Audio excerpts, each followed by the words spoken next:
सबसे पहला मेरा क्वेश्चन रहेगा कि सर आपकी पार्टी को पहली बार राजनीतिक पार्टी का दर्जा मिला है, ऐसे में जनता की अपेक्षाएं आपके प्रति बढ़ गई है, तो क्या आप इसमें क्या कहना चाहेंगे आप? देखिए निश्चय ही जिस प्रकार से हम भी गांव-गांव जा रहे हैं, जिस प्रकार से प्रेम मिल रहा है, 95, 90 साल, 100 साल के बुजुर्ग मेरा नाम जान रहे हैं और तो ज़ाहिर-सी बात है उन तक मेरा मैसेज जा रहा है और मैसेज ही नहीं जा रहा है, कहीं न कहीं वे लोग भी एक आशावादी दृष्टिकोण से मुझे देख रहे हैं। 5 साल के बच्चे जो ना एलकेजी, यूकेजी में पढ़ते हैं, स्टैंडर्ड 1-2 में पढ़ते हैं, आकर ₹10 चंदा देते हैं और कहते हैं कि ये लीजिए रखिए, चुनाव आप लड़ रहे हैं, ये हम आप हमारे भविष्य के लिए चुनाव लड़ रहे हैं। तो एक भावुक पल होता है उस समय, कोई भी इंसान कितना मजबूत क्यों ना हो, लेकिन जब एक नर्सरी एलकेजी का बच्चा वो आपको इसलिए पैसे देता है कि आपको चुनाव लड़ना है, क्योंकि उसने भी आपकी वीडियो को देखा है कि वोट भी दो, नोट भी दो।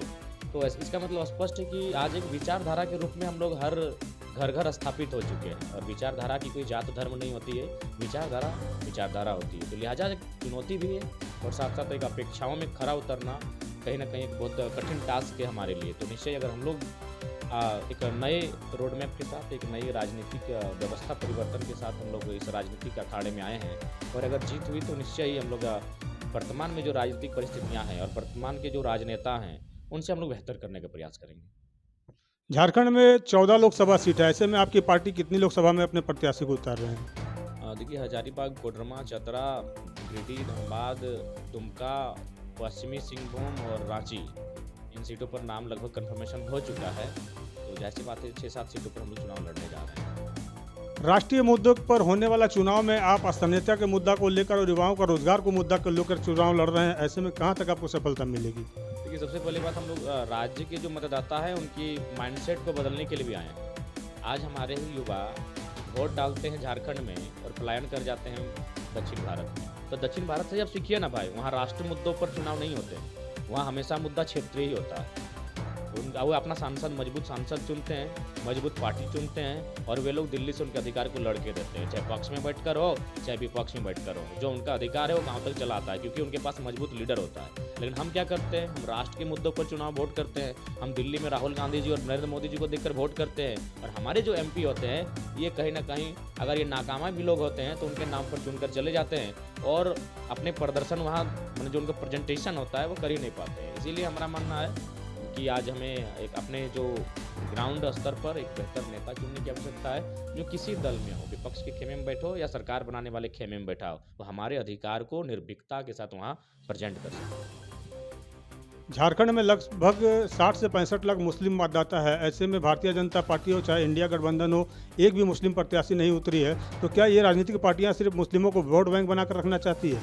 और निश्चय ही मेरा मानना है, चूँकि इसके लिए मैं चाहूँगा कि जो नई मुस्लिम पीढ़ी आ रही है, जो युवा आ रहे हैं पढ़े लिखे, अब उनको भी थोड़ा सा जो मुस्लिम समाज में जो माइंडसेट जाता है कि भाई हम लोग इसको हराने के लिए कार्य करें, नहीं, अब उन्हें भी अपनी राजनीतिक में अपने चेहरों को, अपने युवाओं को अपने सम्मान के लिए स्थापित करने के लिए अपने मतदान करने की आवश्यकता है। और हमारी जो पार्टी है, हम लोग सामाजिक न्याय पर बात करने वाले हैं और अगर हम लोग पढ़े लिखे युवा आएंगे और अगर सामाजिक न्याय पर बात नहीं करेंगे तो फिर हमारा राजनीति में आने का कोई उद्देश्य ही नहीं है। तो अल्पसंख्यक समाज निश्चय ही हमने पहले भी कहा है कि अभी हमारा 2-3 सीट में घोषणा नहीं हुआ है, 1 सीट पर निश्चय ही अल्पसंख्यक उम्मीदवार होंगे।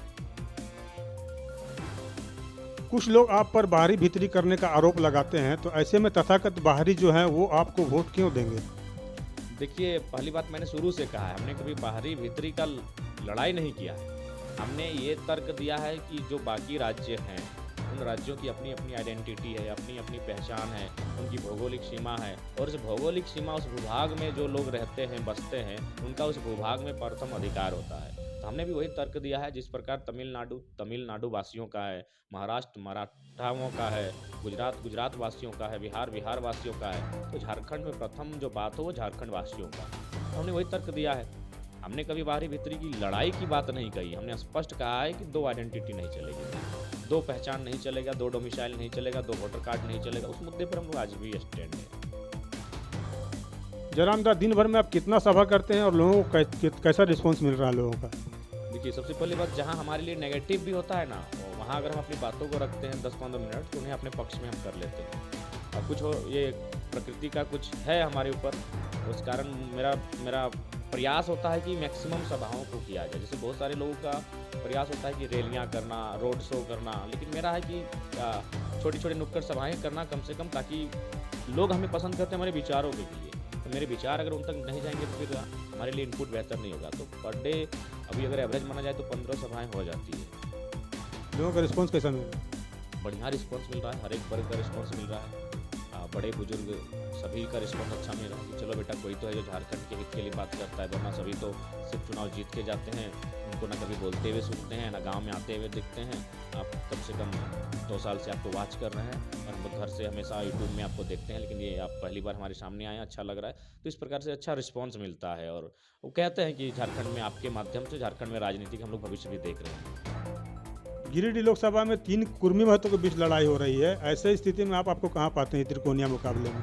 हम अपने आप को बेहतर पाते हैं अगर समुदाय के ही लोगों के बीच, और समुदाय के लोग अगर समुदाय में से ही किसी को चुने तो पहला बात तो युवा को चुनेंगे। ऑलरेडी वे लोग 15 साल रह चुके हैं और बिल्कुल अब जो कोई भी समुदाय रहे वो इंटेलेक्चुअलिटी को अपनाता है। वे लोग पढ़े लिखे, धीरे धीरे पढ़ाई लिखाई का दर बढ़ रहा है, तो निश्चय वे वोट इसलिए कि फ्यूचर की बात करता है। वोट हमारे फ्यूचर की बात करता है, तो फ्यूचर की बात करता है तो फ्यूचर कौन है उनको भी मालूम है। तो वहाँ तो निर्विवाद रूप से हम अव्वल रहेंगे उन दोनों के सामने।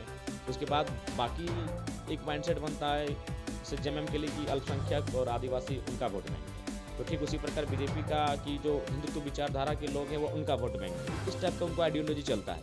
लेकिन हम दोनों आइडियोलॉजी में सेंध मारेंगे। इसलिए सेंध मारेंगे कि पहला बात, हम मधुबन बैठे थे तो मीटिंग हो रही थी, उसी बीच एक आदिवासी बहन आई, तो जन्म बाबू आप ऐसा क्यों सोचते हैं कि तीर धनुष मैंने हम लोग का बाप दादा दिया है तो हम लोग भी मतलब कैंडिडेट को देख के देंगे कि अब ऐसा नहीं होगा। हम उन्होंने स्वयं कहा कि हम सही हैं, लेकिन आज तक देखें कि अगर हमारे लिए कोई आवाज़ उठाए तो निश्चित रूप से आप उठाएं।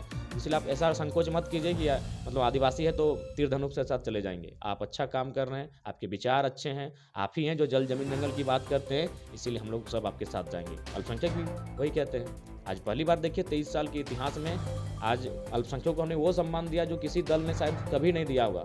अरे प्रत्याशी देना तो अलग विषय है, हम तो प्रत्याशी एक अल्पसंख्यक के हस्ताक्षर से जारी कर रहे हैं। ये बहुत बड़ा गर्व का विषय है, ये बहुत बड़ा सम्मान का विषय है। प्रत्याशी तो 14 उतरेंगे 14 लोकसभा में, लेकिन हस्ताक्षर एक शख्स का होता है और वो शख्स हमारा अल्पसंख्यक है और मुस्लिम कौम का शख्स है। हमने तो सामाजिक न्याय को आधार मानते हुए जिसकी आबादी इस राज्य में 15% है उसको हमने एक बहुत बड़ा सम्मान दिया है। तो निश्चय वो कौम भी मेरे हिसाब से लगता है कि अब जेएमएम के जो प्रत्याशी हैं उनके साथ ना जाकर हमारे साथ चलने का प्रयास करेंगे, क्योंकि अभी आज अगर पलायन की भी बात करें तो सबसे ज़्यादा अल्पसंख्यक लोग हैं। आप जाके देख लीजिए, प्रत्येक 15 दिन में 20 दिन में पहले एक डेड बॉडी आता था बगोदर क्षेत्र में, विशुनगढ़ क्षेत्र में, उसमें से एक बॉडी या तो महतो की होती थी या तो दूसरे बैकवर्ड कास्ट की या तो अल्पसंख्यक। तो ऐसा नहीं कि अब कोई किसी का वोट बैंक रहेगा। भाई जो मुद्दों पर बात करेगा, जो परिस्थितियों को बदलने की बात करेगा, हर एक वर्ग उसके साथ आएगा। रोजी रोजगार और पेट की आग से बढ़कर कुछ नहीं होता है। कुल मिलाकर जनता जागरूक हो चुकी है, तो ऐसे स्थिति में क्या मोदी फैक्टर काम करेगा गिरिडीह लोकसभा चुनाव में? नहीं, आप देखिए हर चीज़ एक तिलस्म होता है। नो डाउट जब 2014 था, मैं भी एक बीए का छात्र था, मोदी का लहर था, मेरे भी माइंड तक आया था, हर किसी के माइंड तक गया था, क्योंकि उसमें उनका इमेज ये सब बिल्डअप किया गया था। लेकिन एक तिलस्म हर चीज़ का होता है, एक दौर आता है, और दौर चाहे राजनीति में हो चाहे खेल के मैदान में हो, तिलस्म धीरे धीरे टूटता है। तो जाहिर सी बात है अब 10 साल एक बहुत बड़ा समय होता है, और 10 साल में अगर कहा जाए तो कुछ पूंजीपतियों और कुछ लुभाने मैंने योजनाओं के अलावा कहीं ना कहीं सरकार जो मुख्य मसला होता है इकोनॉमी। आप भी बैठे, हम भी बैठे, ये भी बैठे हैं, हर किसी की पहली ज़रूरत है इकोनॉमी है तभी चलेगी। तो उस इकोनॉमी के मामले में फेलियर है, क्योंकि इकोनॉमी नहीं रोजगार से संबंधित, ये इकोनॉमी वहाँ पर वो फेलियर है ना। उन 2 करोड़ का रोजगार का सृजन कर पाए प्रतिवर्ष, और बल्कि इनके कार्यकाल में रोजगार गए, आंकड़े आप देख लीजिए, इनके कार्यकाल में रोजगार गए। तो इसलिए वो तिलस्म टूटा है, और मेरे हिसाब से बहुत सारे राज्यों में है कि वो जो प्रभाव था 2014 और 19 में, उस प्रभाव में बहुत अंतर दिखेगा। अंतिम सवाल है मेरा, झारखंड की जनता के प्रति, झारखंडियों के प्रति आपका क्या संदेश है?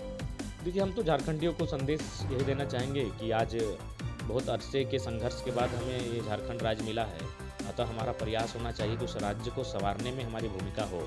और अगर राज्य को संवारने में हमारी भूमिका हो तो राज्य कहीं ना कहीं संवारने में जनता और सरकार दोनों का योगदान होता है। जनता का योगदान होता है एक अच्छी सरकार की स्थापना करना, और सरकार का होता है कि अपनी नियत को स्पष्ट करके, अपने लोभ को त्याग करके राज्य की जनता के हितार्थ के लिए कार्य करना। तो मैं यही जनता को संदेश देना चाहूँगा कि पढ़े लिखे युवाओं को मौका दें।